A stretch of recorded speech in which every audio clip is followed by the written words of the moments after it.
Here we are, phase 4, the last phase of the dumbbell only program. And of course, we're starting it off with legs. Got to get these out of the way. And the first exercise of today is going to be the dumbbell squats. But instead of holding the dumbbells down below like a farmer squat, we're actually pulling the dumbbells up higher, raising your center of gravity. Dumbbells held on the shoulder. It's going to make it a little bit more difficult. It's going to require a lot more stabilization in the core. It's going to feel pretty good. So we got the dumbbells already here. And we're just gonna kind of clean them up into position, up, right on the shoulders. So they'll be resting and your elbows are gonna be placed kind of in front of you here. Get a nice wide stance and squatting straight down and up. So it should feel pretty comfortable. But you do have to balance the dumbbells on your shoulders, so you wanna get a nice comfortable position on them, so that way they're not gonna pull you in any wrong direction there. And you can tell my torso is held pretty vertical. If you bring it forward too much, of course the dumbbells will want to fall forward. So it's much like, similar I guess in some ways, to a front squat, just because you have to adjust your torso so it's a bit more vertical, squatting between your legs here. So those dumbbells are going to stay in position. And it's actually kind of a good thing too, because having the dumbbells there, so that way you have to keep that position, almost like balancing a cup of water or something on your head. You have to get that perfect posture. It's going to help with the exercise quite a bit.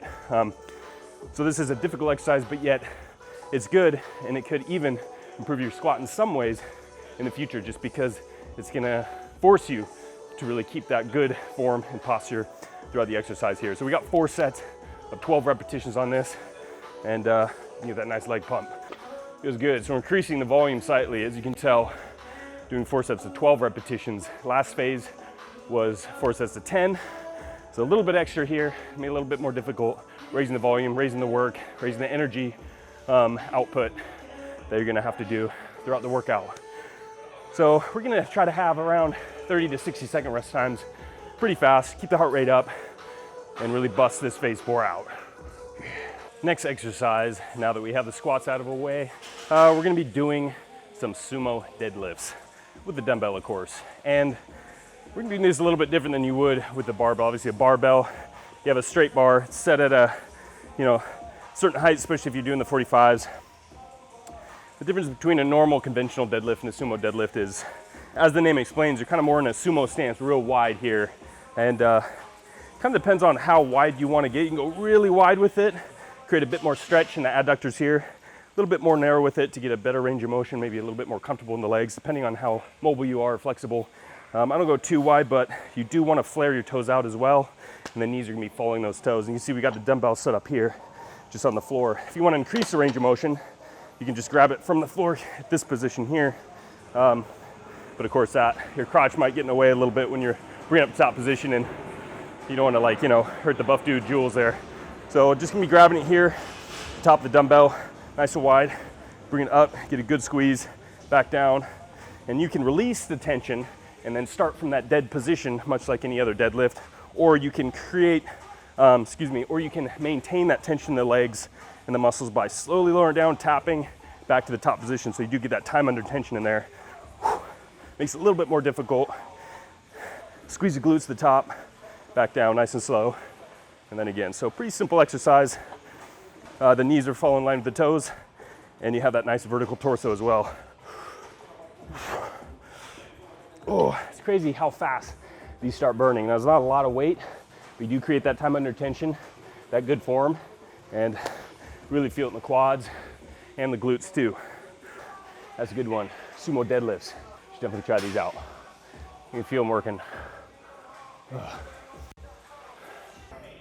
RDLs, Romanian deadlifts. And you guys are probably pretty familiar with this exercise at this point. We've done quite a few of them throughout this program. They're excellent exercises to really engage the posterior chain there, hamstrings, glutes. And we're going a bit heavier this time with these. You can see the 80 pounds. We're going to keep it to 12 repetitions, but much like we've explained in the past, you really want to keep your toes pointed forward at all times. Try not to let them flare out too much. And then what you're going to be doing is just gliding the dumbbells along the thighs, creating that nice stretch and the stretch reflex in the hamstrings. And once you reach that position, you're going to explosively bring it up, extending in the hips to the top position, nice squeeze in the glutes, and then returning down to that stretch position after you reach the top position. Now you do want to keep a nice straight rigid back at all times. What's going to help with this, try to arch your lower back and that's really gonna bring more stretch in the hamstrings, create more stretch in there, but also it'll always contain and create that nice straight back as well. So we're gonna bust a few of these out. So starting position here, and you're gonna slowly let it down, neutral chin, feel that stretch, bring it up to top position and squeeze. Definitely test the grip strength too, holding those. You wanna keep a nice tight grip. You'll feel it in there, but it'll help out too so dumbbells don't wanna roll out of your hands. You can always use straps too if you're really struggling with your grip, because that can help sometimes. The grip can hold you back at times if your grip's failing, but the main muscle you're trying to work isn't really getting a lot of the work it should be in the exercise. So you can always put straps on, help you out a little bit. That way you get the full benefit of the exercise. On to the fourth exercise, and this is going to be the jumping Bulgarian split squat. So it is more of a plyometric type exercise here.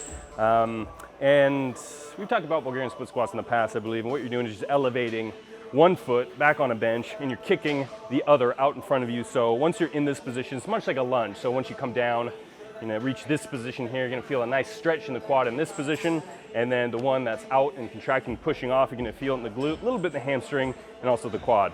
The farther you go out, the more stretch you're gonna feel in the hamstring and the quad in this position. But what you wanna do is just get a nice kind of a comfortable position with the foot here. So when you bring it down, the toe's not coming too much far over the toe, pinging up the heel. What you wanna do is keep the pressure right mid-foot there. But of course, in this case, we're going to be jumping with it too. So once you're in this position, you're gonna be explosively lift off and jump. So you're gonna get a little bit of that calf work too. And you wanna catch yourself down. So you're accelerating and then decelerating down just like so. So it's creating a little bit extra work in there, a bit more difficulty. Try to create your balance there too. And once you reach one side, you can go right into the next, switch legs and bring it down. Make sure you get the good positioning, set up, and then jump, just like so.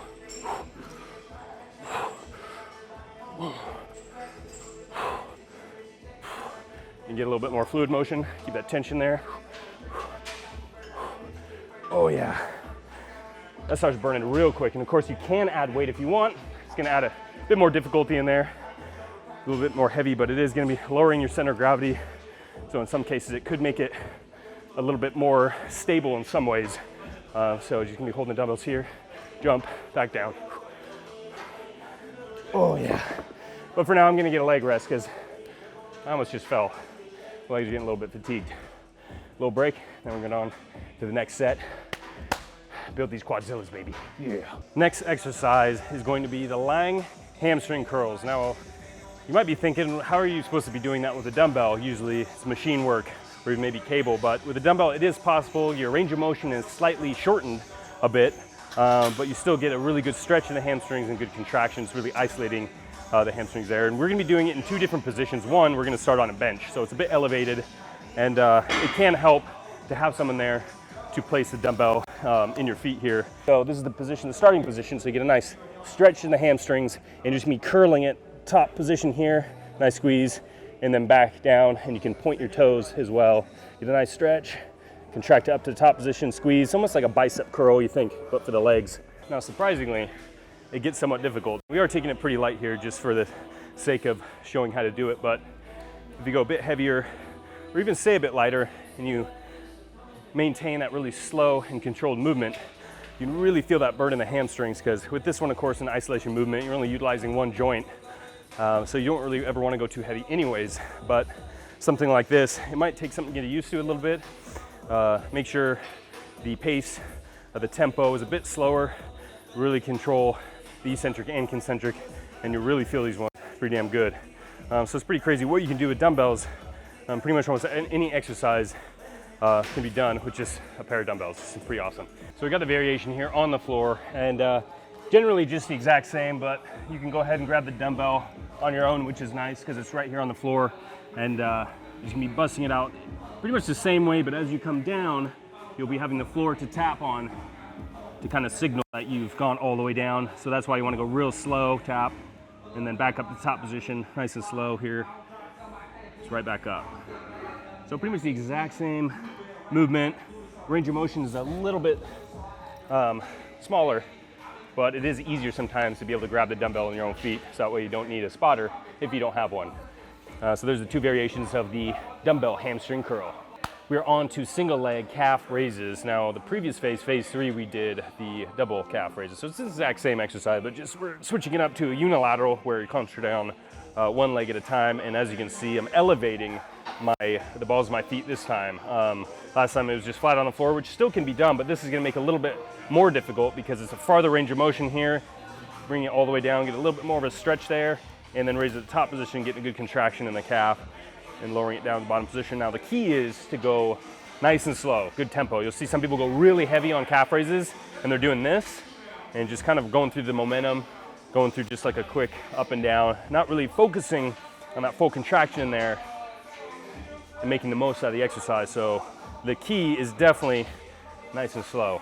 Of course, when you have all the reps done on one side, you go ahead and switch it to the next, and then nice and slow raise it down. As you can tell, it's not a very exciting exercise, but it's definitely necessary. You can't forget about calves. They're very easy to forget about, but you know, it is very rewarding when you keep the work up on calves and you start seeing those results. Feels good. Oh yeah, there we go. Single leg calf raises. Might be boring, but definitely keep them up. It's important. All right, last exercise of today, and it's gonna be the accordion crunches. So it's predominantly ab-based, obviously, but there's gonna be a little bit of stabilization there too, so you get a bit of the back involved in this. And we're just doing it elevated on a bench, but you can also do it on the floor too. As you'll see, just kind of grabbing the bench for support, having the legs straight out in front of you, and you want to contain contraction right here in your abdominals. As you can tell, it's already tensed up to help me stabilize this position, but you're gonna be moving top portion and bottom portion in at the same time, bending at the knees here, crunching in, and then releasing back down. But even in this position, the abs are still contracted and flexed just to help stabilize it. Bring it in, squeeze, and back out. So nice fluid motion. You'll get a little bit of contraction in your hip flexors too, because you're bringing your legs up to the top position. But there's, of course, a couple of ways you can grab the bench. You can grab it through this, you can grab it here. Basically, whatever's most comfortable for you and help stabilize your position. But pretty much your basic support is going to be your ass there. And that's really the only thing that you want to be touching, the bench or floor. Feet are going to be elevated and the top half of your body as well. So definitely an excellent exercise to really fire up that. Go really slow too. Go all the way back for a little bit more of a stretch. Bring it in, squeeze, just like so. So you kind of vary it up a little bit to either make it a little bit more easy or more difficult. There we go. Day 1 of phase 4 is complete. Legs out of the way, it feels good. Tomorrow we have back and biceps. So this phase we're splitting up the muscle groups a little bit more than we have in the past phases. Really looking forward to this one. It feels good. Hopefully you guys are enjoying it too. And thanks for joining me. And as always, stay buff. Yes, baby.